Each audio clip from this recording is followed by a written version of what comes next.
What's up, guys? This is Carter Thomas, Coin Mastery TV. Make sure you go to the bookstore, coinmastery.com/store. We're going to walk through that later today. It'd be helpful just to have that open. I'm going to walk through a few different books that a lot of people ask about, and I'm just going to help you guys if you have any questions about different topics. If you want to get started with investing, with trading, with macro, great fiction books, mindset, psychology, whatever, just give you a 3-5 minute overview of which books you should start with. So go check it out, have that open, or at least you can go check out those, later on. Now, today we're actually going to talk about a little bit about the price action, but I want to talk about some of the things that I've been noticing, specifically yesterday. I want to talk a little bit about asset and the kind of bigger picture, how this looks from my perspective, from kind of a larger standpoint. And then we'll talk about some of the books that you could check out if you'd like to.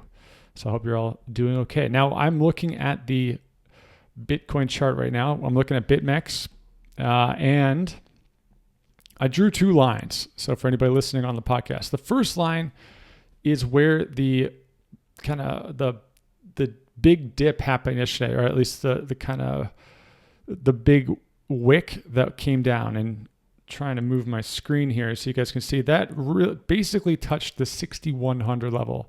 And if you zoom out and you come back over here to, let's call it October 21st or so, you can see that that's where there's clear resistance on that point. So we knew that this whole zone was kind of an area. That wick looks like it hit that resistance point, meaning there's a lot of support here. It didn't get down to even the second resistance point, which is where the February dip happened. So that bodes moderately well. Now, I know I'm not really going to fight everyone on, like, you look through the comments on YouTube, even on Twitter, it's just people are like just mega bearish. And I think that, I don't know, at least where I'm coming from, I've learned that you can't really look at it like good or bad or bearish or bullish or optimistic or pessimistic. It just is what it is. And as best I can do with this show and these charts is just say, here's what I see, here's what's happening, here's how I'm planning to look at this, and then once it happens, here's how I can react to it. And that's it. And I think that a lot changes when you look at something like Bitcoin or even cryptocurrency and you make a decision, am I an investor? Am I a trader? And it's not black or white. Nothing in life is black or white. And you realize that as you get older, especially in any sort of financial situation. But I think that that's just super clear. And when you have the skills and the tool sets, or at least when you learn it, it makes you realize that there's no bad scenario, right? If you can short, if you can go long, if you can hedge, if you can do all the different things you want to do because you know how to do them and you have access to being able to do them, it changes the way that you look at this sort of situation. So while I totally understand where a lot of people may be coming from, especially if you bought in like very high and it's very low right now, and you're waking up every day just hoping that the price goes up because that's really your only card to play, realize that you have a lot more control than you may think. And if you decided that you want to do something about that, you can. And, someone commented on Twitter yesterday, what's the best recommendation to do if the price is way down or you're way in the hole and you don't want to learn to trade or you don't have the time or whatever? Either just commit to being a long-term investor. That's one option. The second is just sell it and get rid of the stress from your life, or sell part of it at least. And 3, go make more money somewhere else. And that counterbalances the size of the loss in your overall portfolio. Any one of those is equally has pros and cons. But I think it's really important to point that out and be very explicit about that, because that just is what it is. Like, this is what markets do. It removes people and just like pounds them emotionally, psychology until it can't take anymore. And that's just, I mean, that's what this is doing right now. So I don't know. I tend to lean on a bearish bias right now, but I'm more just reacting to what the price action does and, hedging my bets accordingly and playing it by ear. That's my plan. There's really not a lot I'm doing in this market other than watching and paying attention and capitalizing on any movements that I may see. So you do you. None of this is professional advice, obviously, but that's what's I could tell you from personal experience. For basically from January through March, I've sold a bit of it, like not very much. That kind of helped out with the psychological side of it, but it wasn't until I just took control of the situation and I was like, you know what, I'm just going to learn how to do all this trading stuff. It makes you feel a lot better, at least for me. And so take that for what it is. Looking at Ethereum, now we're going to look at ETC against BTC because, ETH versus BTC, because Ethereum versus or Ether versus the US dollar really is just kind of it shadows Bitcoin very closely. So it's not that helpful to look at. Looking at this latest kind of boom and bust of, let's call it December, which in many ways is very indicative of the latest alt cycle. I'm going to go from the top of that January run all the way down to the bottom of this April bottom. I'm going to move it over here so it's a little easier to see. And when we draw a Fibonacci from the top down, you can see that we came back up. We talked about this, I don't know, maybe 2 weeks ago. It did not hit the 50% retracement. It came back, didn't quite get down to this 23, but it is respecting this 38 level retracement. So in my opinion, what this shows me is that Ethereum does not have a lot of strength relative to Bitcoin. So unless Bitcoin really pulls something off, Ethereum is a very good proxy for the altcoin market. We've been seeing dominance of Bitcoin increasing. Money's leaving the altcoin market. ICOs are having a harder time not only getting into the space, right? Like once they get liquidity into the space, they're not getting the same juice from Ethereum. And at the same time, a lot of these ICOs aren't doing Ethereum-based crowd sales. They're doing private sales, which are often raised in fiat as opposed to in crypto. That has an impact on this as well. So you can just do some of these very basic technical indicators that can help you paint a picture on the relative strength of different coins. So in my opinion, Ethereum just doesn't look very good relative to Bitcoin until we see a really big resurgence in not only altcoins, but altcoins that are funded and fueled by Ethereum. We need Ethereum to get another big use case to make it really shine above and beyond what's going on in the BTC market. So that's where that looks. I would keep an eye on this 23 level, which is 0.07 basically for, in terms of Satoshi terms. That's going to be a critical one. If it bounces off of that, awesome. And then you can, move it back up to the 0.08 level. But what I would imagine is going to happen is it's going to bounce around here, and then it's probably going to keep dipping down unless something totally different happens. So that's crypto. It is what it is. I know there's probably going to be a ton of people who are like, oh, bearish, blah, blah, blah. It just is what it is. Just that's how it goes. Okay, I want to talk quickly about the bigger picture, the discussion that's happening. If you've been watching this channel for, I don't know, a while, earlier last fall, specifically, right around the 9,000 mark, we started talking a lot about George Soros's theory of reflexivity, right? In the book called The Alchemy of Finance is where he pioneered this. Now, putting aside your personal feelings about George Soros, just thinking about the actual theory itself, what reflexivity means is that once something starts going, it tends to feed on itself and go even more parabolic because it becomes a self-fulfilling prophecy. And in financial markets, and really with human behavior, this is actually very accurate in a description of what happens in life.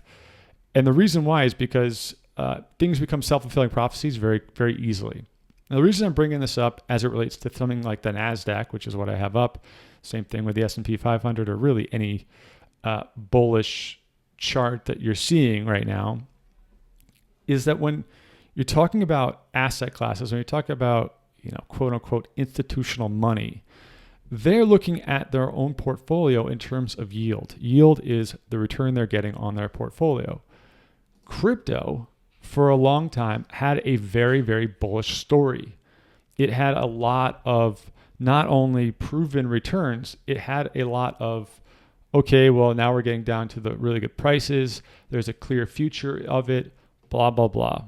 Now, they're looking at something like NASDAQ or the S&P 500 or, kind of any of these commodity index. Like there's just a lot of index funds that has huge liquidity and it's showing clear returns. And honestly, it doesn't show many signs of slowing down. I mean, NASDAQ just broke its recent high and it's probably going to keep going and for the foreseeable future, right? I don't see it slowing down. I think by the end of 2018, these indexes are probably going to be even higher than people imagine. So what this means is that a lot of the incentives to get into crypto from a purely financial standpoint are losing traction, right? It becomes reflexive. The winners get more money and the losers get less money. And right now, Bitcoin is losing its steam and crypto is losing its steam as an asset class from a price standpoint, but from a FUD standpoint, from just like a reputation standpoint, it's becoming harder and harder to make the case for a long-term investment for crypto. And it's getting easier and easier to make the case for just keeping it or adding to your position in these, let's call them US equity index funds, at least for the next 6 months. And that's just the conversations that I'm having, that I'm seeing. It kind of becomes a self-fulfilling prophecy. Is it possible that Bitcoin and crypto could turn around and change that really quickly? Absolutely, right? If the stock market or NASDAQ has a huge dump or dip or crash or huge sentiment change, who knows, with all these tariffs and trade wars, like a lot can happen. That could easily change the overall vibe of where the money flows, like the attitudes. But for now, that's like what the bigger picture looks like. That's how decisions are made. Because remember, to put money into something like Bitcoin, it has to be an actual person or a group of people that decide, yes, we're going to allocate X amount of dollars into Bitcoin. Those people watch the news every day. Those people have lives. They have emotions. They make decisions. As objective as they want to be, they still follow human behavior psychology. And that psychology is that you put money where you're going to make it back. And that's just kind of, I think that's adding to what we're seeing. That's why I've been talking a little bit more about these other markets, macro markets, that especially in the global sense, in conjunction with Bitcoin and cryptocurrency. Because I do think as asset classes, they are starting, that is a big conversation that's happening in those meetings, in those family offices, in those hedge funds. It's something to pay attention to.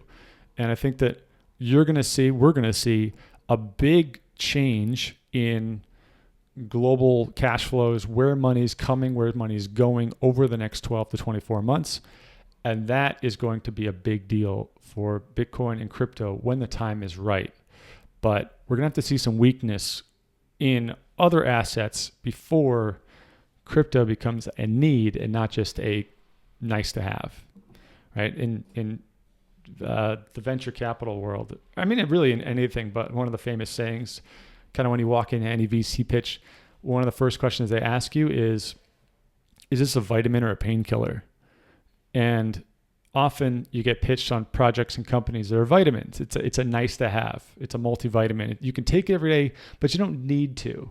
It's not like something horrible is going to happen. It's not mandatory for the most part. A painkiller, you have to take it every day. right? If you don't, you suffer. And that's the way you can make very, very good business decisions. So for example, something like Uber or Netflix, they may look like a vitamin at first, but they actually are painkillers, because once you start using them, you can't stop using them. You can't imagine life without them. And right now, as Bitcoin does what it's doing, and as the other markets, equity markets specifically, keep going up, Bitcoin becomes more of a vitamin and less of a painkiller. Now, one thing I noticed yesterday that I thought was super interesting that I wanted to share with you is looking at order books. If you've never done this, I would say it's not for, I would say some people may like to do this. It does take a little time. It takes a certain personality type. Luckily, I am very bizarre in the sense that I love looking at these sort of patterns and recognizing them and trying to act on them. So this is what I do with my free time. So yeah, when you look at, so I'm on what was GDAX, now it's called Coinbase Pro, and I'm using this because it has a very clear order book, not because it has the best volume. It's just easiest to read, in my opinion. And it has the most retail investors, at least in the United States. And so it kind of backs out this thesis, which is when you get to critical support levels, which we've gotten to a couple different times, you start to see some things happening in these order books.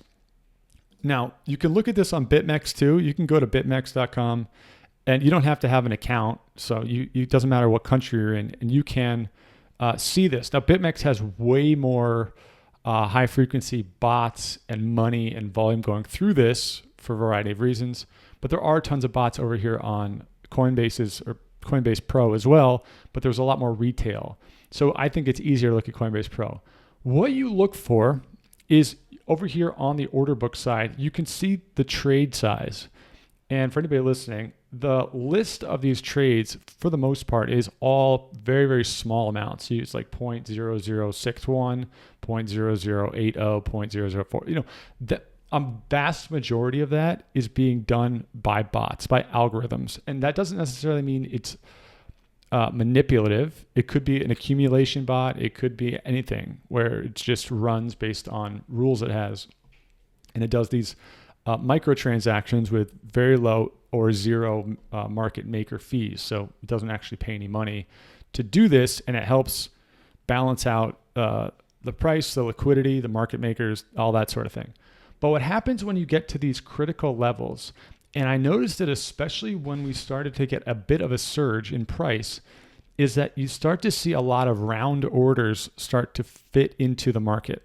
So what that means is that when the price came up, so I'm on the 5 minute here just so you can see how quickly this happens. When the price came up, let's call it last night, 7:30, or you go back kind of at any point where we had a bit of a run up, you started seeing a lot more what I would call retail orders coming through than just bot orders. That means there's a lot of people that come in either on Coinbase, which runs on this order book, or straight up on Coinbase Pro, and they're deploying orders themselves.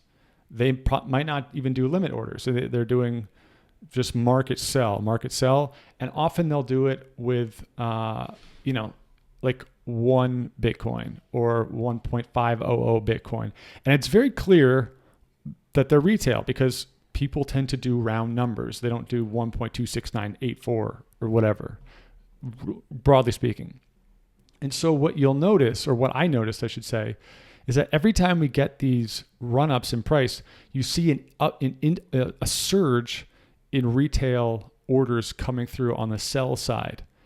Meaning there's a lot of people that are trying to take profits as soon as they see an opportunity to sell in the strength, as they say. And that's why it's having a hard time getting any momentum in the price. Now, this data, someone else may interpret this differently. This is purely from my own observations. Luckily, I've looked at order books for probably hundreds of hours at this point over the last year. So I have a good sense of what's natural, what's unnatural, what's bots, what's not bots. And I can tell you on Icon yesterday over on Binance, you can go check out Icon's chart. Every time it gets a spike in price, there's a big surge in retail orders. So what that means to me is that the bulls have to hammering up, but they're being met with all these people that are trying to capitulate down here because they're like, all right, well, at least the price is going up. I don't feel bad. I'm going to sell out or sell off my Bitcoin. And so I'm going to keep watching that, because if the bulls can keep doing that, if the people who are trying to push the price up can keep that up, eventually we're going to run out of people that are capitulating, and you'll start to get the momentum, and that'll start to become a self-fulfilling prophecy where when it runs for long enough, people will hold on and be like, all right, well, now I'll see how high it can go before they make a sell decision. So that is why I think we're having a hard time getting out of this funk right now. You're not seeing the Bart Simpson stuff as much as we were before. It's just having a harder time getting that momentum. I think that will change. I don't know if it's going to happen before we go down even further, but eventually that is when you're going to know that we're at a floor, is when these upswings are not met with that ceiling.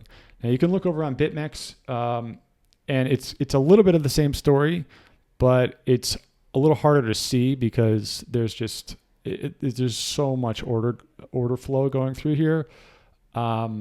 It's also a lot of speculative bets. It's not people that are like on Coinbase or Gemini or Bitstamp or any of these bigger exchanges with retail investors that are buying it to hold it, and they're like, all right, I'm out of here. BitMEX tends to be people that are trading as opposed to long-term investing. So it's got more data, but I think Coinbase Pro is probably where you want to begin. All right. So I thought that was just like a very interesting observation, something that I'm going to keep an eye on for sure.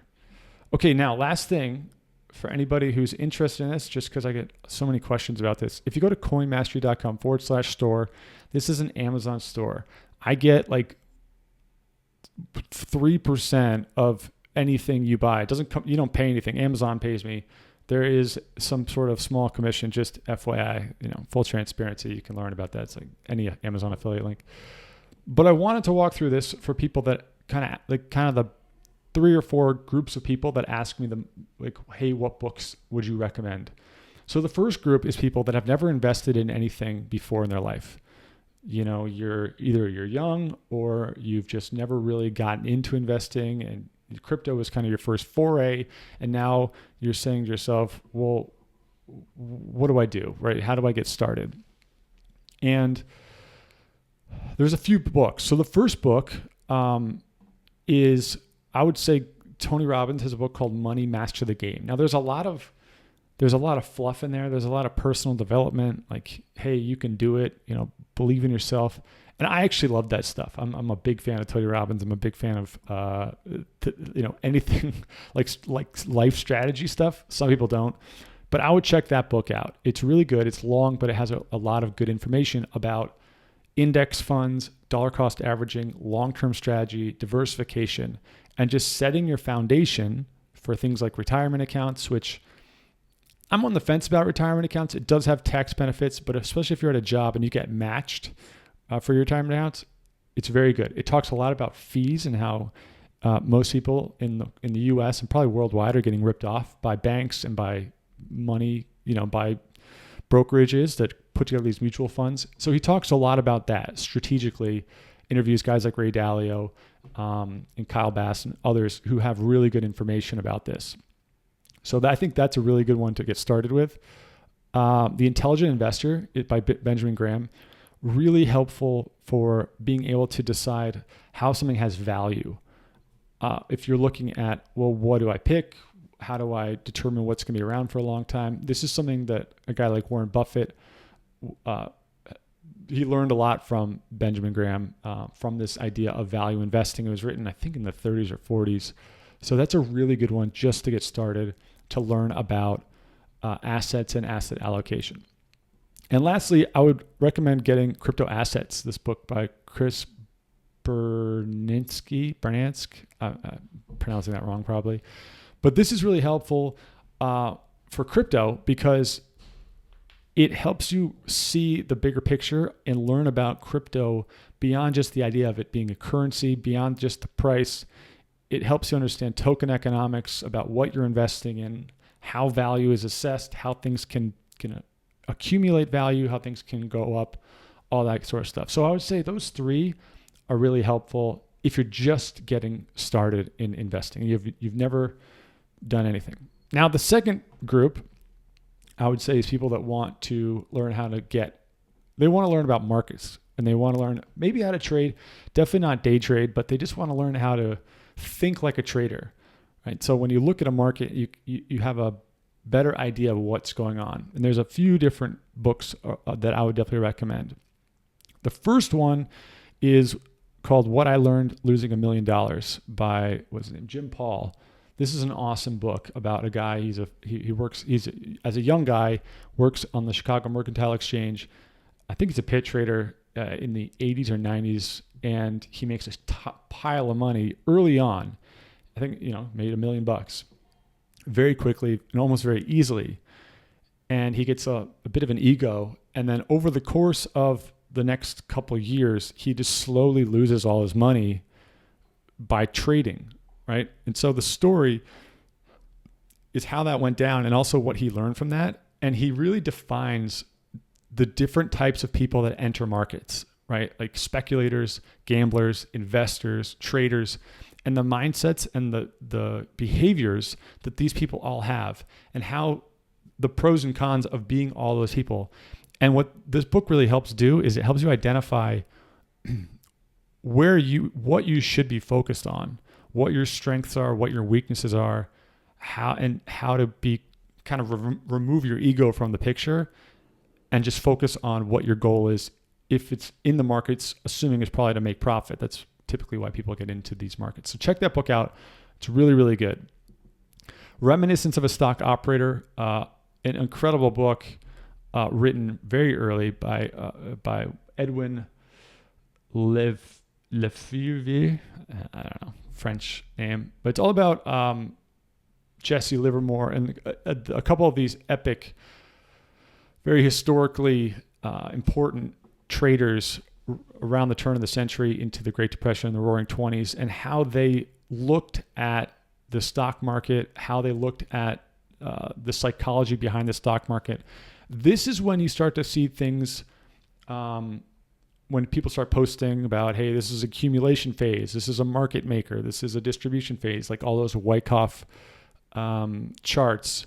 And he talks a lot about the psychology of markets, when to buy, when to sell, how to measure sentiment in a market, how the charts tend to play themselves out. It's an incredible book. It's super insightful, and it really helps you start to think in those terms of, okay, I'm not necessarily going to be day trading, but at least I have a sense of where we are in the market cycle. I can start to think like a trader, even though I don't do it. So I would definitely recommend that book.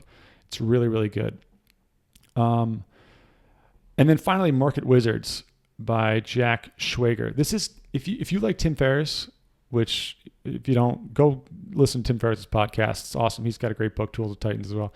But Market Wizards, he interviews, I think, 12 top traders from the 80s. And he does a long form content, kind of as if he was doing a Tim Ferriss podcast now, where he does, let's say, 30 or 40 questions to these people who, mostly men, who are the best at what they do. And it's value investors, it's commodities traders, it's currency traders, it's all the whole gamut. And what I really like about this is that it lays out basically 12 different blueprints of how people went from start to very successful financially and also psychologically. It just talks about how they got started, the mistakes they made, the huge failures they had, the huge wins they had, what they learned, the advice they would have to people, how to get started. It's just, and I personally I learn by seeing other people do things and by trial and error. I don't learn by reading a textbook on how to do something. I have to actually do it. And so this was super helpful for me to see how other people did it, how they won in the system. And I would definitely recommend that. Third piece, I guess, would be kind of the macro picture, which is people that are interested in the global world and how this all works. I would definitely recommend, I should say Trading in the Zone, Mark Douglas. If you're interested in anything as it relates to buying and selling decisions, that book is awesome. This is probably one of the most important books to read. It's all about the psychology, and it's all about how to get out of your own way and how to stop being your own worst enemy and to become more profitable. Definitely recommend that book. So if you're looking at the macro stuff, Creature of Jekyll Island is a story all about central banks like Federal Reserves, kind of how it all played out. It's pretty heavy. It's definitely a little cynical. It is cynical, but it's super helpful, super important. I would definitely recommend that. Recently, I just read this book called The Next Perfect Trade by Alex Gurevich. He's a famous air quotes. He was a market maker at JP Morgan, did a lot with interest rates, swaps, bonds, which seemingly, it seems to somebody who's new to markets, it seems like that's like, why would you ever get into something with 2% returns a year? But the way he shows how these different cycles happen, there's secular cycles and then there's cyclical cycles. Secular cycles is what's happening based on current events, what's going on based on news and popular culture. Cyclical is just the nature of markets, boom, bust, bear, bull, and all that sort of thing. And he walks through how all of that trickles down into the ability to make very smart, strategic, and heavily profitable trades on a big scale. And he's really good at breaking it down to the individual level. I like it a lot because he's a mathematician, and so it's very logical. It's almost like a blueprint. So I found that to be super helpful to learn how, guys who are managing big money, how they think about this market. They think about markets in general. And I've actually talked to Alex a few times via email and about Bitcoin. He's got some great blog posts about Bitcoin, so you can go check it out. He's a super smart guy. And there was one more about macro, probably principles. I mean, Ray Dalio is probably one of the greatest macro investors of all time. He has, I think, the biggest hedge fund, 162 billion under management. That's different than private equities. Private equity like BlackRock is trillions, but that's not a hedge fund. So I think Bridgewater is the biggest hedge fund in the world. I would recommend checking that out. And then some of these others, Guns, Germs, and Steel, Salt, they're more history books, but it helps paint the picture of the bigger kind of macro world. Alchemy of Finance, finally, it's an awesome book. It's just really dense. And I would recommend it if you're really interested in learning the inner workings of like the financial world. It's just heavy. So it's not an easy read, so to speak. Now, the last piece, which I actually think is probably the most important piece, but it's just kind of the mindset, the psychology piece of trading, but really just of mastery of, if you just want to be the best, or not even the best, but just at the top of your game, I think that there's a few books you can read. The first, The Slight Edge by Jeff Olson. I think this should be required reading for everyone who like goes to high school or college, or even if you don't, just people in general. It's similar to this book called A Compounding Effect.